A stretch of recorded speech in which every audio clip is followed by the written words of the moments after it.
L'histoire de Châlons-Agglo remonte à plus de 40 ans lorsqu'un certain nombre de communes du territoire décident de créer une structure intercommunale pour mener des projets en commun. Cette structure a progressivement évolué, s'élargissant à de nouvelles communes et se voyant transférer, au fil des lois de décentralisation, de nouvelles compétences. En 2016, Cité en Champagne prend le nom de Châlons-Agglo. Depuis le 1er janvier 2017, Châlons-Agglo compte 46 communes et plus de 82 500 habitants. Son organisation repose sur un conseil comptant 91 membres élus, répartis en 7 commissions. Elle exerce, pour le compte de ses communes, un certain nombre de compétences grâce à ses ressources humaines et ses finances. Le développement économique et l'enseignement supérieur, la gestion des affaires scolaires sur une partie du territoire, l'habitat, la cohésion sociale et la rénovation urbaine, le transport et les infrastructures, le sport, la culture, le tourisme et les loisirs, l'environnement.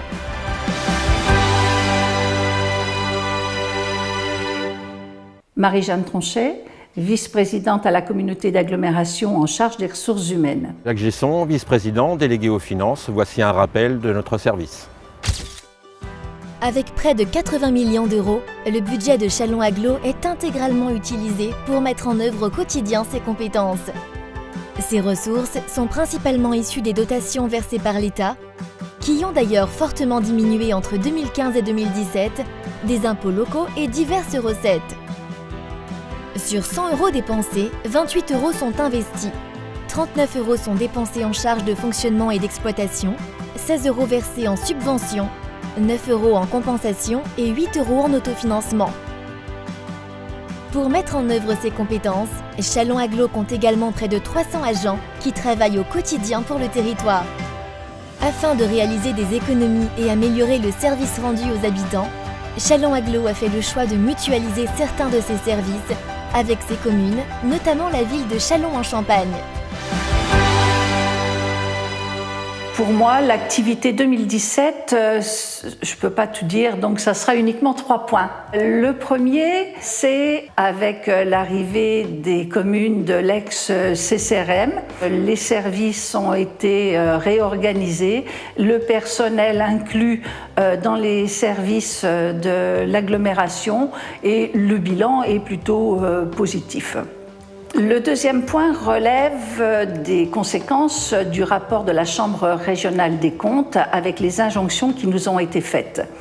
Il nous a fallu revoir nos méthodes, notre organisation en ce qui concerne l'aménagement du temps de travail et le respect des 35 heures, d'une part, et d'autre part, le régime indemnitaire. Il nous a fallu concerter, il nous a fallu réunir, il nous a fallu imaginer différentes solutions et les retours que je peux en avoir font qu'au bout du compte, ça me semble s'être bien passé. Le troisième point concerne le quotidien des agents. Alors, le quotidien des agents à la DRH concerne l'ensemble des communautés de travail qui exercent au sein de l'agglo, mais pas seulement. Il y a aussi la ville et le CCAS, et là, c'est environ 1700 feuilles de paye qui sont faites tous les mois. Donc, il faut s'occuper de la gestion des agents, il faut s'occuper de leur formation, il faut s'occuper de la santé au travail. Ça fait partie de la trousse à outils en matière de RH. Parmi cette trousse à outils, il y en a un que je voudrais mettre en évidence, c'est la démarche talent qui a été initiée et qui commence à révéler des effets vraiment très importants au sein des 3 structures. À l'agglo, vous le voyez, les services du personnel d'antan ont vécu et le H de DRH prend tout son sens. Une fois de plus, nos collaborateurs du service finance ont été fortement mis à contribution en 2017, notamment suite à l'extension de notre périmètre. Avec l'accueil des 8 communes de la Mourmelonie, nous avons dû bien sûr consolider notre budget principal, faire coexister leur budget annexe, ce qui a ajouté quand même, on peut le constater, une charge considérable de travail. Nous avons eu aussi à alimenter la CLECT pour les transferts de charges ou les modifications éventuelles des compétences. Et c'est sur cette alimentation en éléments financiers que la CLECT pourra se prononcer et procéder aux attributions de compensation. Bien sûr, un fait majeur pour cette année 2017 fut l'adoption du pacte de neutralisation fiscale et budgétaire, qui était quand même un élément d'importance pour toutes les communes qui constituent notre intercommunalité. Nous avons fait le choix collectivement de ne pas faire évoluer nos taux d'imposition. Il reste inchangé. Nous n'avons pas eu recours non plus en 2017 à l'emprunt, malgré des investissements réels hors opération d'ordre de 14 800 000 €. Élément tout aussi important, même si cela est moins visible pour l'année 2017, nous avons poursuivi nos efforts de dématérialisation, la mise en place aussi de la plateforme Chorus, ce qui a impliqué une formation de nos collaborateurs en lien étroit avec le service informatique, parce que là aussi nous développons beaucoup de programmes en interne, et ce qui valorise bien sûr notre personnel et qui démontre toutes leurs compétences. Karine Bonne, conseillère municipale à Châlons-en-Champagne et vice-présidente à Châlons-Agglo, déléguée à l'enseignement supérieur et à la recherche. Jérôme Matt, vice-président de Châlons-Agglo. Un petit focus sur l'année 2017. Châlons-Agglo est un interlocuteur privilégié des entrepreneurs et des créateurs d'entreprises. Présente au sein du MES des entrepreneurs, porte d'entrée du territoire pour tout porteur de projet. Celui-ci sera accompagné et conseillé dans son projet et recevra des propositions immobilières et un soutien dans son recrutement en lien avec les établissements d'enseignement supérieur du territoire. Sous certaines conditions, il pourra bénéficier d'aides financières de Châlons-Agglo et de ses partenaires. Châlons-Agglo apporte une attention particulière aux entreprises qui évoluent au sein des filières de croissance identifiées dans le cadre du contrat de redynamisation du site de défense, le CRSD. Agriculture de demain, énergie renouvelable, silver economy, logistique. À ce titre, elle encourage les interactions entre le monde de la recherche, de l'enseignement et de l'entreprise. En matière d'enseignement supérieur, le territoire de Châlons compte de nombreuses formations, avec notamment l'ENSAM, la célèbre école d'ingénieurs arts et métiers, l'Institut supérieur de promotion industrielle, ou encore le CNAC, qui forme des artistes du monde entier au cirque contemporain. La communauté d'agglomération de Châlons-en-Champagne soutient le développement de l'enseignement supérieur et de la recherche par un plan stratégique de développement qui s'appelle Campus 3000 et dont l'objectif est d'arriver à 3000 étudiants et étudiantes d'ici 2020. En 2017, 2300 étudiants étudiaient sur le territoire chalonnais dans 14 formations, filières et domaines d'activité et 37 formations de niveau Bac+2 à Bac+8 sur notre territoire, à Châlons-en-Champagne, avec des établissements comme celui qu'on voit derrière, l'IUT, mais également l'ESPE, donc qui représente les deux composantes de l'université Reims-Champagne-Ardenne. On peut également citer l'ENSAM, le CNAC, l'Institut de formation des professionnels de santé, les formations Bac+2 de certains lycées du territoire chalonnais. Deux faits marquants pour l'enseignement supérieur et la recherche sur le territoire chalonnais. C'est tout d'abord le 29 novembre 2017, la désignation de l'architecte Jean-Michel Jacquet pour la construction du futur campus de site ici, avec la création d'un nouveau bâtiment et l'extension du bâtiment actuel. Et puis également, dans un tout autre domaine, la première édition des universités d'été, architecture et Champagne, qui ont réuni 33 étudiants venus du monde entier sur 11 jours à Châlons-en-Champagne. L'objectif était d'imaginer, de concevoir, de construire des loges de vignes qui ont été dispatchées sur l'ensemble des territoires de Champagne avec des encadrants et des encadrantes de très grande qualité, des architectes, en lien avec l'École nationale supérieure d'architecture, la Maison de l'architecture Champagne-Ardenne, et puis d'autres partenaires, je pense au CIVC, au label UNESCO, etc. Châlons-Agglo est là pour créer les conditions favorables à l'émergence d'investissements exogènes et également de projets endogènes qui vont permettre à des entreprises locales de se développer. Le CRSD nous a donné beaucoup de moyens financiers, c'est vrai. Il ne suffit pas d'avoir beaucoup d'argent pour implanter des entreprises et pour développer son territoire. À la base, il faut déjà avoir des idées, il faut avoir des projets, il faut avoir des partenaires. Et à Châlons, nous avons la chance d'avoir des partenaires, qu'ils soient institutionnels ou privés, mobilisés pour le développement donc, du territoire. L'État est également à nos côtés pour permettre la résurgence de filières de développement économique. C'est ce que nous faisons au travers de la Silver Economy, c'est ce que nous faisons au travers de la Smart Agriculture, c'est ce que nous faisons également au travers des énergies renouvelables. Le CRSD, depuis sa signature en août 2015, c'est également des résultats, des premiers résultats. Nous avons examiné 321 dossiers en comité de pilotage. Aujourd'hui, sur ce prévisionnel d'emploi, nous sommes à environ 500 emplois de prévus, quasiment effectifs, depuis la signature du CRSD, et ce sont des emplois en CDI.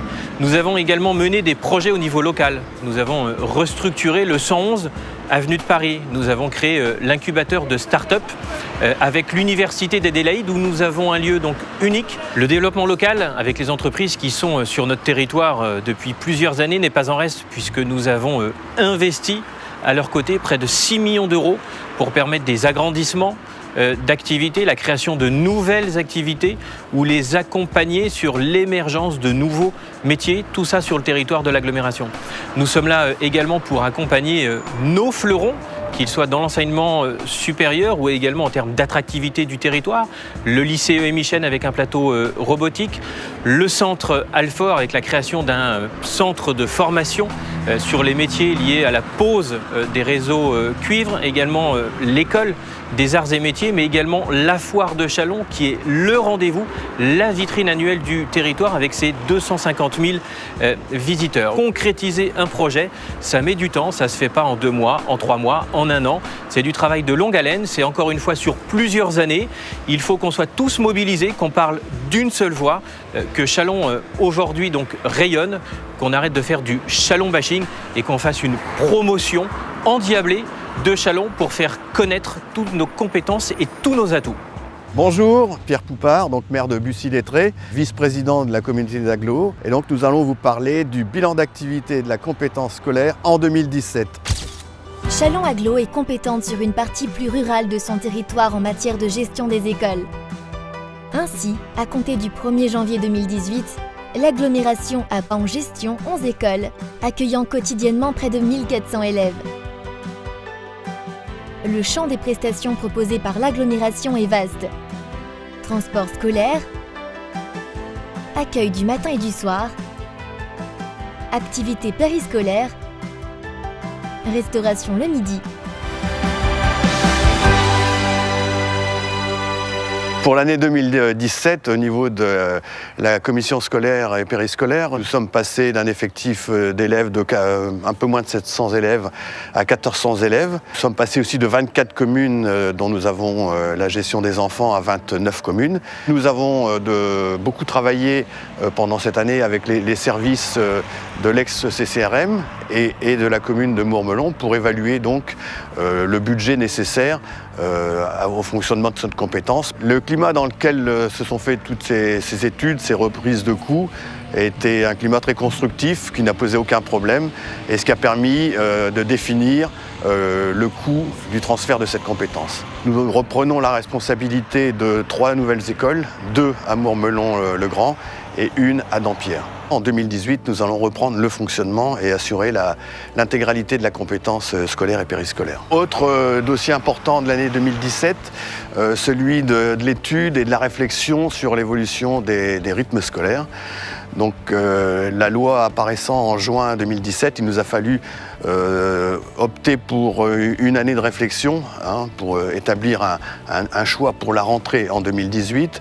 Donc on s'est donné le temps de la discussion avec les parents, de la discussion avec les enseignants. On s'est rendu compte après notre étude avec le débriefing que globalement les parents étaient satisfaits du fonctionnement tel qu'il était fait dans la proposition de services et d'accompagnement des enfants dans les animations diverses et variées qui étaient proposées proposés dans le cadre des NAP.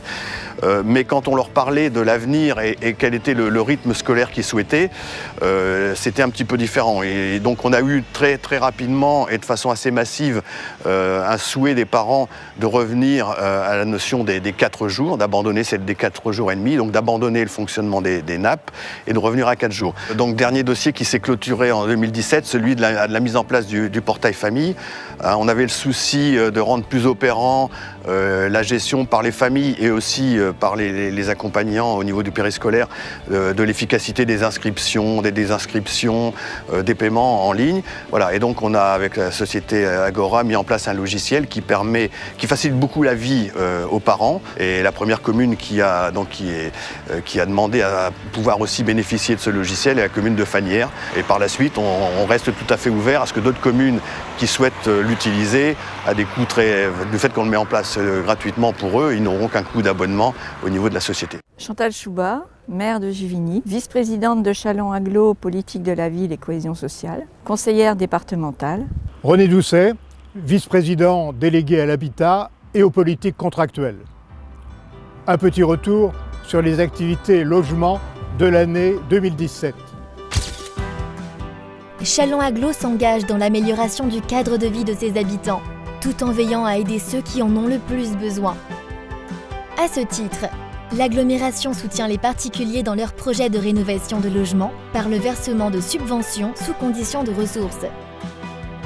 Elle mène également, avec ses partenaires, une vaste opération de rénovation urbaine dans le quartier du Verbeau à Châlons en Champagne, qui permettra de créer de nouveaux équipements publics, d'implanter un nouveau centre commercial et d'améliorer la qualité du parc de logements.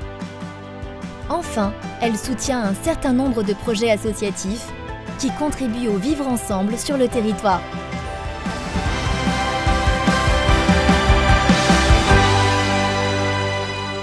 Nous sommes ici dans le parc Bellevue, un des 2 quartiers prioritaires de Châlons en Champagne. Et c'est ce pourquoi la politique de la ville travaille à favoriser la vie des habitants dans les quartiers prioritaires. L'appel à projet dans le cadre du contrat de ville s'adresse à tout porteur de projet qui souhaite mettre en place des actions concrètes au bénéfice des habitants des quartiers prioritaires.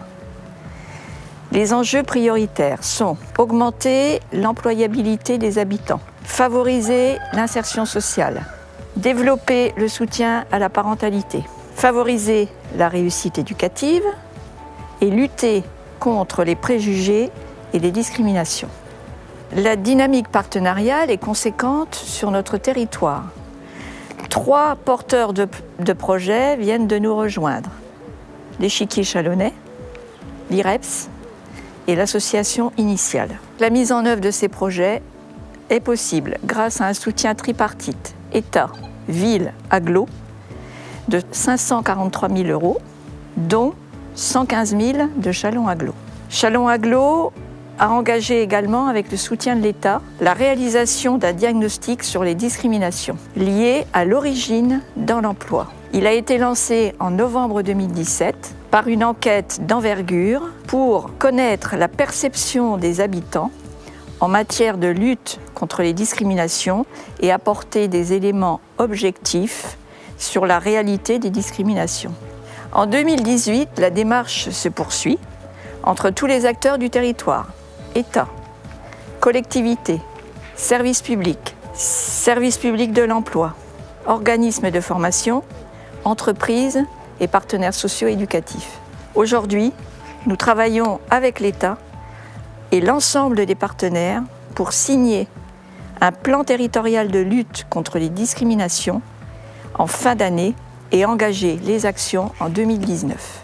Vous voyez derrière moi une maison située sur la commune de Compertry qui a bénéficié des aides dans le cadre de l'opération programmée d'amélioration de l'habitat.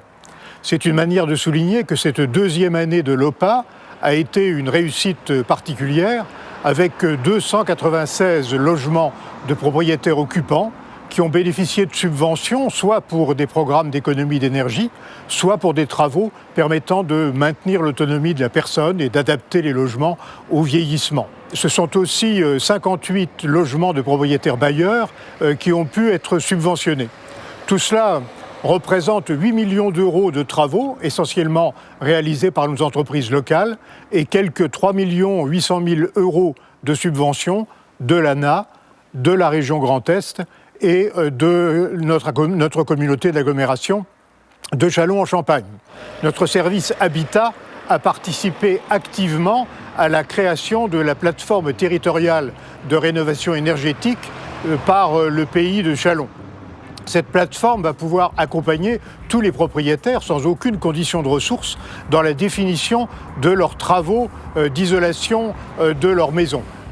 L'année 2017 a aussi été marquée par la poursuite de notre programme d'aide à l'accession sociale à la propriété, 19 subventions de 4 000 € lorsqu'il s'agit d'une vente HLM ou de 3 000 € ont été attribuées au titre de ce dispositif. En septembre, nous avons signé avec la CARSAT, la plus importante caisse de retraite de notre région, une convention pour mettre en place le dispositif ECLA. ECLA pour engagement commun pour le logement et l'autonomie sur le territoire. Nous avons à ce titre été sélectionnés avec 2 autres intercommunalités pour tester un certain nombre de mesures innovantes destinées à favoriser le maintien des seniors à domicile, à améliorer leur confort et leur qualité de vie.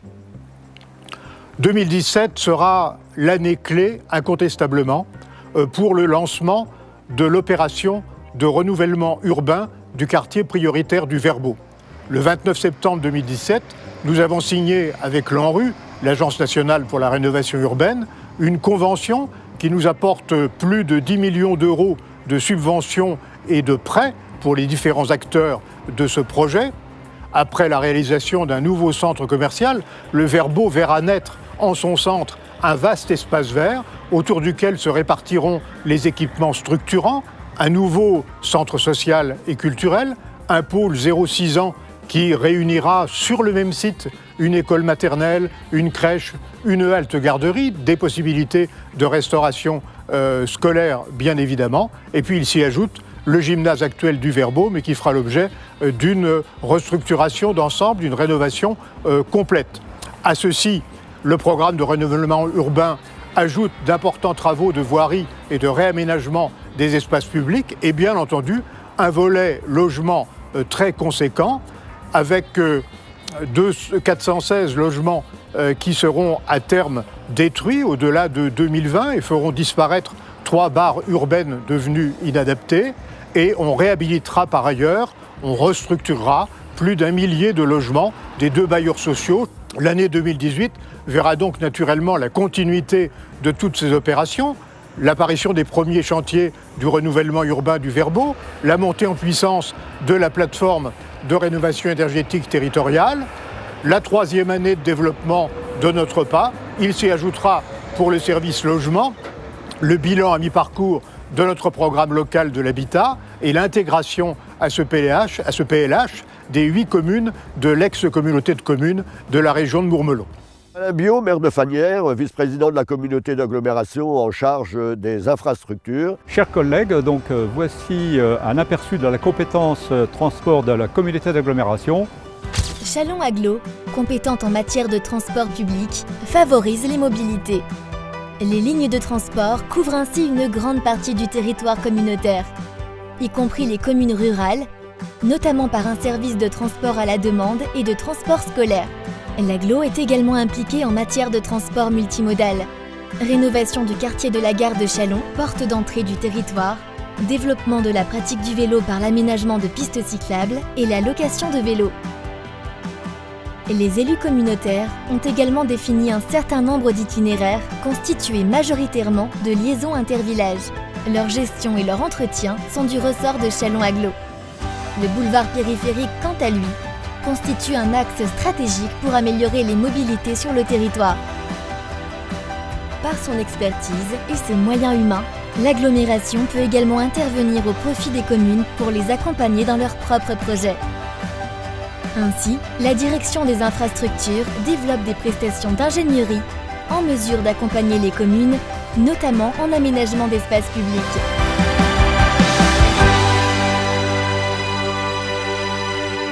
Nous sommes sur le boulevard périphérique, une voirie qui est de compétence communautaire. Châlons-Agglo a travaillé avec les maires pour pouvoir étendre cette compétence au nouveau territoire. Donc on a défini, le linéaire des voiries qui seraient voiries d'intérêt communautaire, et deux, qu'est-ce que l'on fait sur ces voiries. Le fonctionnement qui a été pris donc, par la communauté d'agglomération et dont on a provisionné par an 200 000 €, et puis l'investissement sur ces voiries qui sont à la charge à 50% de la communauté d'agglomération et 50% pour les communes. Avec l'arrivée donc de l'ex-Mourmelony, un groupe de travail s'est déjà réuni à plusieurs reprises pour pouvoir coordonner donc, sur le territoire de l'ancienne Mourmelony les dispositions que nous avions prises donc, en 2014 avec l'arrivée des 3 autres communautés d'agglo. Également à signaler que les services aussi travaillent pour les communes sur la forme d'ingénierie. Donc c'est une aide assez précieuse pour les communes qui souhaitent entreprendre des travaux importants. Et puis un autre point important, puisque nous sommes sur le périphérique, des études ont été relancées donc pour actualiser les études qui ont été faites sur l'ensemble du périphérique il y a déjà presque 10 ans. Ces études sont surtout des études environnementales et de faisabilité donc, du tronçon d'environ 1800 mètres qui reste à faire entre le giratoire qui va desservir le pôle multimodal et puis l'arrivée jusqu'à Recy. Le bilan en 2017, notamment par rapport au transport de la communauté d'agglomération, d'un réseau de transport urbain, nous sommes passés donc à un réseau de mobilité. Réseau de mobilité veut dire offrir à notre clientèle plusieurs modes de déplacement. Déplacement en bus, déplacement en car, déplacement en minibus, transport à la demande et aussi un site de covoiturage ainsi qu'une location de vélo. C'était en gros une volonté de vouloir développer au maximum les transports sur les communautés d'agglomération. C'est 4 500 000 montées. C'est lors de 2 millions de kilomètres parcourus, notamment pour les transports. C'est 1 500 000 € de recettes, notamment à l'année. Par rapport aux investissements, les investissements sur l'année 2017, je dirais, ont été assez modestes. Nous avions simplement prévu de remplacer 3 bus standards. Ce qui ne s'est pas fait, mais nous avons remplacé ces bus standards par 3 petits bus de 30 places qui permettent notamment une économie d'environ 80 000 € sur le gasoil. Nous avons équipé ou rééquipé l'agence plasticier en vidéosurveillance pour un montant de 47 000 €. Donc on peut peut-être un peu anticiper sur l'avenir. Nous sommes en train d'étudier et de changer ce qu'on appelle la billettique, tout le système de billettique. Le système d'information voyageurs va être mis en place. Nous travaillons actuellement, et nous avons commencé en 2017, sur la nouvelle délégation de service public, parce que nous sommes liés aussi à ça. Nos relations avec la région maintenant sont très bonnes. Nous travaillons aussi avec eux, notamment dans le cadre de l'intermodalité entre le CITAC et la SNCF pour tout ce qui est TER. Nous vendons, nous, plasticiers, des abonnements SNCF qui permettent de voyager donc, avec la SNCF et le CITAC. Martine Raguetli, je suis 9e vice-présidente de la communauté d'agglomération, en charge sport, culture, loisirs, vélo. Francis Gérardin, je suis maire de Baconne, vice-président de l'agglo chargé du tourisme. Bernard Achin, vice-président en charge du patrimoine naturel, adjoint à la commune de Montmelon-le-Grand. Je vais vous faire découvrir la politique touristique de l'agglomération de Châlons-en-Champagne. Le sport et la culture sont au cœur du projet de territoire de Châlons-Agglo. À ce titre, plusieurs équipements sont gérés ou soutenus par la collectivité. Le soutien à la Comet Scène nationale, ainsi que le soutien au Festival international de cinéma Warren Screen. Au plan sportif, les 3 piscines du territoire, la patinoire et les complexes sportifs d'Au-Simon et de Dampierre. Châlons-Agglo soutient aussi le sport de haut niveau sur le territoire, en subventionnant le Champagne Châlons-Reims Basket, qui évolue en Pro A. À ce titre, elle soutient l'Office de tourisme et Métamorphose, la découverte spectaculaire. Embarquée par l'usage des dernières technologies d'image et de son du centre historique de Châlons. Elle gère également la halte nautique de Condé-sur-Marne ainsi que le relais nautique de Châlons.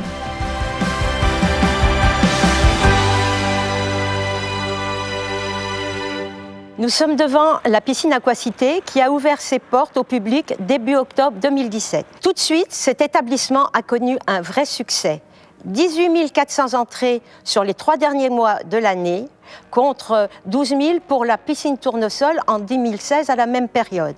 Avec ce nouvel équipement ludique, nous touchons un nouveau public, plus familial, et nous avons des retours très positifs de nos concitoyens. Du côté de la patinoire, Cité Glace, l'année 2017 correspond à la dernière année pleine de notre délégataire Vermarine. Cette nouvelle DSP prendra effet au 1er septembre 2018. Maintenant, nous allons passer à la Comète et au CCRB. Là, le bilan ne peut se faire qu'en saison, puisque c'est deux activités qui sont saisonnières à cheval 2017-2018. Le CCRB a fini sa saison en 14e position. En demi-teinte, ce n'est pas ce qu'il espérait. Par contre, l'année financière a été très bonne. Donc la CCRB reste en Pro A qui devient Jeep Elite à partir du début d'année 2018. La Comète, scène nationale avec plus de 90 000 entrées, continue son rayonnement tant sur l'agglo que sur les départements et même au-delà. Une programmation de très grande qualité autour du théâtre, de la danse, de la musique, du cirque, de la marionnette et cette année, en janvier, autour de la magie. La 5e édition de War and Stream a remporté un grand succès avec plus de 18 000 entrées. 30 pays ont participé, 3 jurys, 100 films proposés. Pour les déplacements actifs, toutes les réalisations en 2017 ont bénéficié des subventions TEPCV pour territoire à énergie positive pour une croissance verte. Cela dépend du ministère de l'Environnement et du Développement durable. Nous avons eu la mise en place avec Keolis Sitac de la location de vélos qui avait commencé déjà depuis plusieurs années, mais nous avons racheté des vélos devant le succès de cette location. Nous avons l'aménagement de différentes pistes cyclables. Nous avons la rue Jean Jaurès qui a été aménagée totalement en 2017. Un coût de 120 000 €. Nous avons le lancement de 3 aménagements cyclables en 2017. L'aménagement de l'avenue de Charles de Gaulle a un coût de 220 000 € hors taxe, dont 176 000 pour des subventions. La piste de la route d'Épernay à Fagnières, c'est une voie qui longera la route d'Épernay. Ça coûte 150 000 € hors taxe et 120 000 € de subventions. La voie verte du parc industriel de Rossy-Saint-Martin, un coût de 105 000 € pour une subvention de 84 000 €. Le schéma directeur cyclable, financé à 80% lui aussi par TEPCV, soit 43 000 €, 34 000 de subvention, il est confié au cabinet TTK qui a réalisé un audit de ce qui existait sur l'agglomération, mais Châlons et sa proche couronne, et qui nous a fait des propositions de ce qu'il faudrait faire, car plutôt qu'un circuit mité, il faudrait vraiment des circuits continus. En 2017, la reprise de réflexion sur l'aménagement de la voie verte le long du canal entre Rossy et Condé. Nous avons aussi réfléchi en 2017 pour relancer le marché de mobilier urbain pour les vélos, puisque ce dernier étant tombé à échéance en 2017, nous comptons en 2018 relancer ce marché. Métamorphose, ça a été 7600 visiteurs sur toute la saison. Sans oublier les visiteurs de jour. Ce que je donne comme chiffre, c'est uniquement les visiteurs de nuit et on double pratiquement la fréquence des touristes sur ce chiffre de 7600. Il y a la possibilité, et certains l'ont fait, de faire Métamorphose à pied. On peut être orienté et guidé par le logiciel que l'on a mis en place avec l'agence de développement touristique qui s'appelle ID Visite. Le deuxième point, c'est le tourisme fluvial, avec les haltes de Châlons et de Condé-sur-Marne. Sur Châlons, on a accueilli 490 bateaux, ce qui a représenté plus de 1000 personnes. Les principaux visiteurs sont surtout des pays du Nord, Pays-Bas, Allemagne et Belgique. Persuadé moi-même du tourisme de proximité, on a développé avec l'Agglo et l'Office de tourisme une carte touristique de l'Agglo.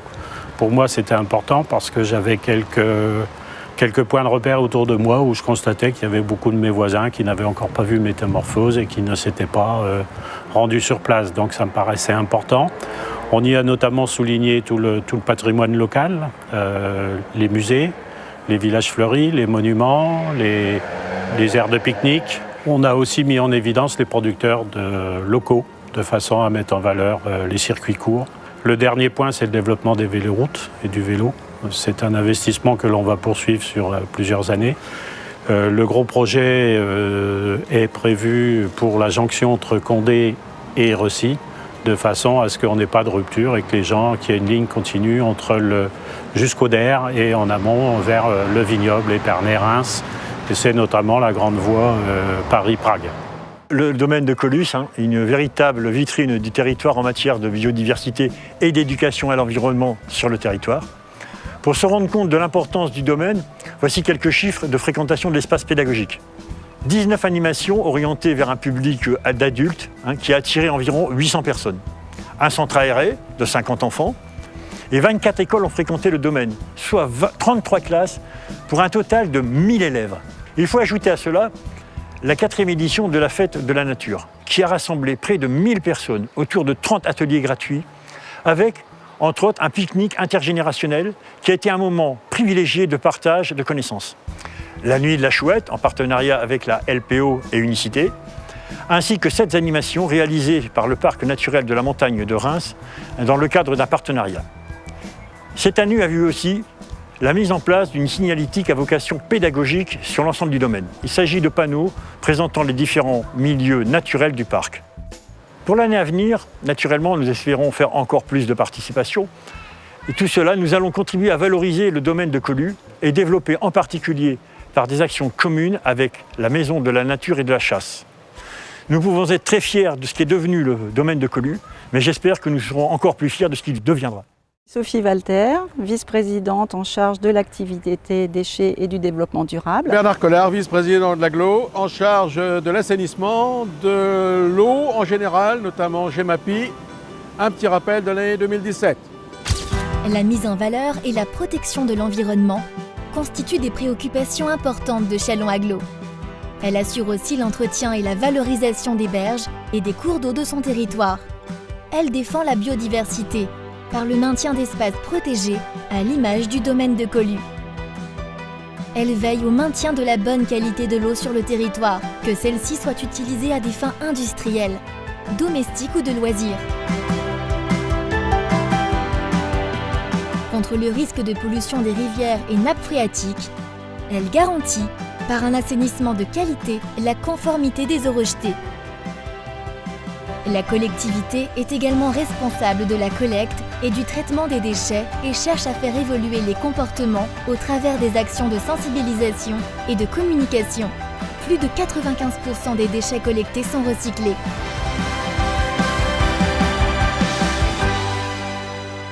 Je me trouve devant la déchetterie de Châlons, chemin des Grèves, qui est une des 8 déchetteries dont Châlons-Agglo a la gestion. Ici même, en 2017, 17 000 tonnes de déchets ont été traités et de façon plus globale, 44 000 tonnes de déchets sont traités, collectés, triés, valorisés sur l'agglomération en 2017. Ce site, chemin des Grèves, est devenu obsolète et un projet de réhabilitation est en cours avec reconstruction d'une déchetterie neuve à plat, avec la création d'une plateforme pour déchets verts et avec l'installation d'une recyclerie adossée au service technique dans le bâtiment de l'ancienne menuiserie. Parallèlement à ces travaux, Châlons-Agglo poursuit sa politique en faveur de la réduction des déchets. Et en 2017, nous avons reconduit l'opération Une poule achetée, une poule offerte. 16 foyers se sont équipés et ça leur a permis d'économiser 30% du volume de leurs déchets dans leurs poubelles d'ordures ménagères. En 2017, la reconduction de l'opération des composteurs individuels a eu un grand succès puisque c'est 70 foyers qui se sont équipés de ce dispositif. Et nous avons, sur le site qui se trouve derrière moi, procédé, comme chaque année, à la distribution de compost gratuit au mois de mai. Quelles sont les perspectives en matière de déchets ? L'extension du territoire à 46 communes et les enjeux de la tarification incitative nous amènent aujourd'hui à repenser l'ensemble de notre politique déchets.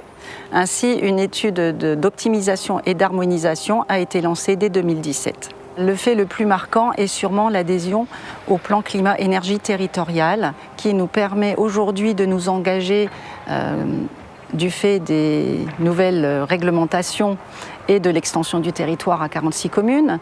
Donc nous allons nous engager dans un plan climat-air-énergie territorial et pour cela, une étude a été lancée en 2018. Afin de renforcer notre politique énergie-climat, la communauté d'agglomération s'est engagée dans une démarche Citergie qui est en fait un label de bonne conduite qui récompense pendant 4 ans notre politique en matière d'énergie et de climat. Alors, en ce qui concerne la compétence assainissement, le Conseil communautaire a décidé de renouveler le contrat de délégation de service public qui actuellement est dévolu à Veolia et ce contrat s'arrête en 2019. Donc nous avons en 2017-2018 réétudié ce contrat et nous allons lancer très prochainement un appel d'offres. Donc sur l'année 2017, on a réalisé la rénovation du réseau d'eau usée sur la commune de Sarry sur une longueur d'environ 1400 mètres. Ça nous a coûté 1 170 000 €.